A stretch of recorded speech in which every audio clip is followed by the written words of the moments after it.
Yes, it was quite sad leaving Hermes down there, but the damage we had suffered was pretty bad. One of the problems was that we had to feed the whole ship's company from the wardroom galley. The main galley was destroyed, and the wardroom was only meant to feed about 40. So we were trying to feed 500 from a galley, which was pretty limited. We came back with HMS Plymouth, and Plymouth was a frigate, much smaller, but she had been bombed, and she had terrible damage as well. And it may sound a bit macabre, but on the way back we stopped for a few minutes and swapped, not crews, but 20 of us went over there and 20 of them came over to see us to learn some lessons about damage, survival, lessons learned from firefighting and so on. And it was pretty weird walking through what they call the Armada Way, which is the main passageway through the ship. Blackened and pretty desolate place, but they've said the same about our damage. You know, they couldn't believe we'd survived that exocet. Plymouth decided that they wanted one last run ashore in Gibraltar on the way home before they got to Plymouth. We didn't. As Jack does. Yeah, but we didn't. I don't think we took a vote, but it was decided we wanted to get home and see the families. There were only too emotional. Although I've been emotional talking about all of this, I felt no emotion during the fighting or when we left. Nothing hit me until a most peculiar event off Portland where a frigate steamed past and cheered ship. And that was very emotional for you. I can remember the tears. It was just what a wonderful sight. Admiral Fieldhouse came on board and did one of these gather round chaps, and I thought, here we go, another senior officer. He inspired me. God, I was moved by him. I became a fan of his immediately. I'd never met the man before.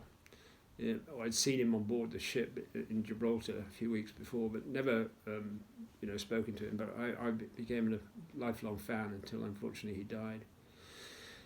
He was a great leader. He was an inspiration, I think, to us all. We came in to Portsmouth, Royal Marine Band on the jetty, thousands of the family there, very emotional. And we came in starboard side too, so that luckily they couldn't see the damage, because that would have been very upsetting for some of the relations of the guys who didn't come home. And that was pretty poignant because I heard one of them talking and saying, I just wanted to check you got the name right. Oh dear. So they were probably hoping that they'd made a mistake. Yeah. And he would be there. Yeah, it was weird. Then we spent a long time in Portsmouth getting mended because there was a lot of damage to repair.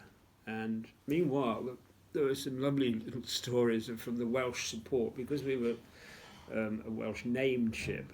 I think everyone in Wales thought it was full of Welshmen. I don't think they had many on board.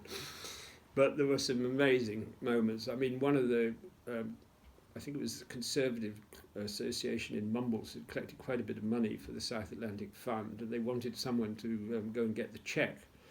My wife and I were sent off because I was the senior surviving officer on board, all the rest had left. So I went up to get the cheque, and I met this committee, and we had a drink in the bar, and the president of the association said, when we go through, he said, if you could just keep your talk down to 40 minutes, I think would be enough. Now, I had no mention of a talk. I thought, what? And he said, there are probably 200 or 300 people in the room at the moment. I thought, oh my goodness. I got the cheque, so I had to do something. So I thought, well, what do you do for 40 minutes? They're obviously expecting a dividend. So I decided to try and relive what had happened. And when I finished, there was a deadly hush. And then I was mobbed, mostly by young girls and young women.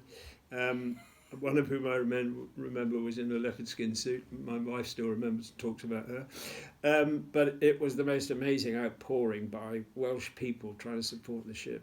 Yeah. And there are other funny recollections of which I won't go into now, but they're in the little book I've written, which may make you smile if you ever pick up the book. So you mentioned you've written a book. Yeah. What's The reason behind it was that I've got 4 grandchildren, and they haven't got a clue what I did in the Navy. And I thought, why not commit some of this? And this book, it's called My Bags Are in the Back, and it's got a picture of Dartmouth College and a little boy there, it's me, when I was 17, and a very large Chief Petty Officer. And it's called My Bags Are in the Back because I arrived at Dartmouth as, shall we say, a slightly precocious ex-public school boy. And I arrived half an hour after the main group had arrived on the London train. I'd come down from the Cotswolds. I was a bit late, got a taxi from the station at Dartmouth up to the college, and the driver said, "Where do you want to go, sir?" And I said, "Over there with them." He said, "I'm not allowed to drive on the parade ground." I said, "Well, drop me off here, right in front of the mast." And I saw this man coming towards me with a pig cap on and very shiny boots and a stick under his arm. And I thought, that's nice, he's come to open the door.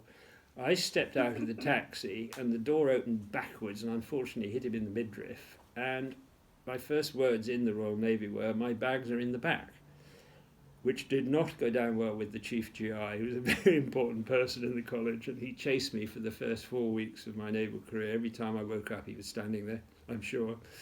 And I doubled for 4 weeks. And you're not allowed to go ashore for the pub for the first 4 weeks.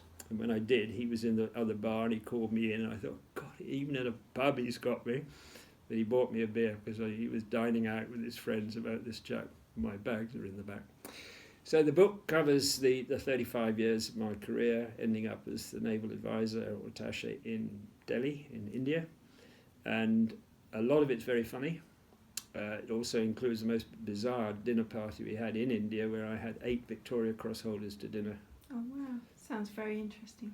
It's fun. Great.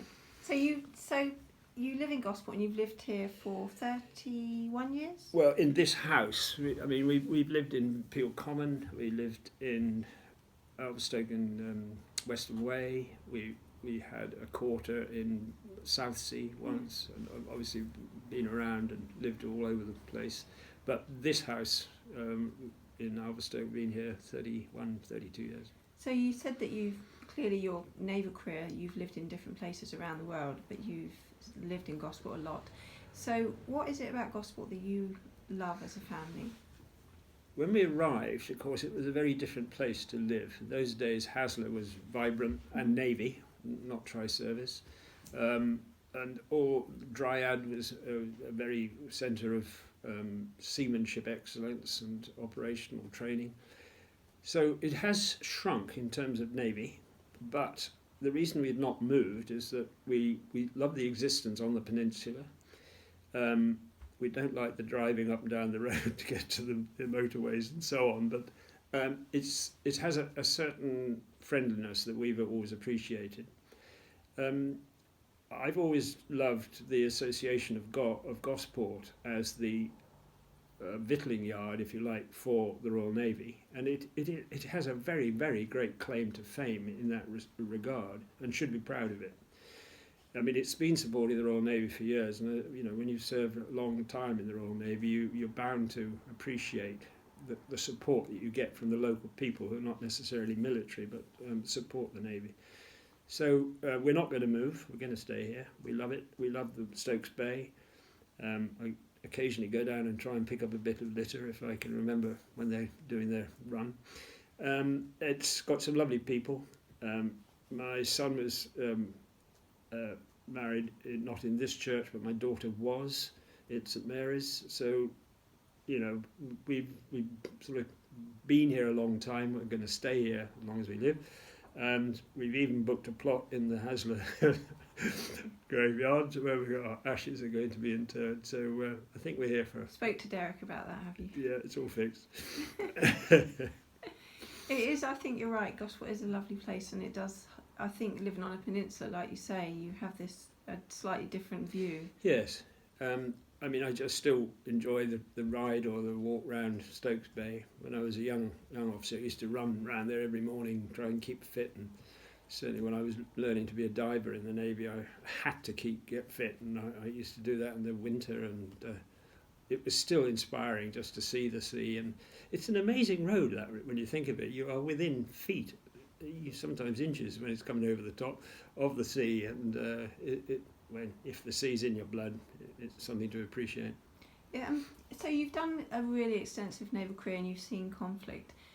What would you say are the most important things to you now as an older person who's obviously still active, but what would you say, what are the things that bring you happiness in your older years? There's only one answer, I'm afraid. My family. I'm very lucky. I've got a 49-year-old son who's married very happily. I've got a 47-year-old daughter who's married very happily. Both couples have got 2 children, so I've got 4 grandchildren. And when I was 70, I took the whole lot of them. All 10 of us went off to the Caribbean, a mammoth all-inclusive holiday, and I'm still wondering whether to do something for my 75th, but I don't know, it may not happen. I wouldn't say that they're the reason I'm alive or anything, but gosh, they're fun. Grandchildren are fun, and we've all grown up together. I put a small swimming pool in the garden, and all 4 of them have learnt to swim in it. It deliberately doesn't have a shallow end. You either swim or you sink, and they can all dive and they swim like fish. So good memories. Very good memories, and it's one of the reasons I get up in the morning. Is for the family. That's lovely, and I think you speak for a lot of people when you say that. Good. Thank you, Peter. It's been an absolute pleasure speaking to you. Well, it's been fun meeting you, and I've studied what you do with your life, and I'm pretty full of admiration for what you're up to after your illustrious career of 23 years in the police and in the Navy and in the Air Force. And There's now time here yet you for are. something else. Well, you're back in Gosport, so you've got to be a good girl. Thank you very much.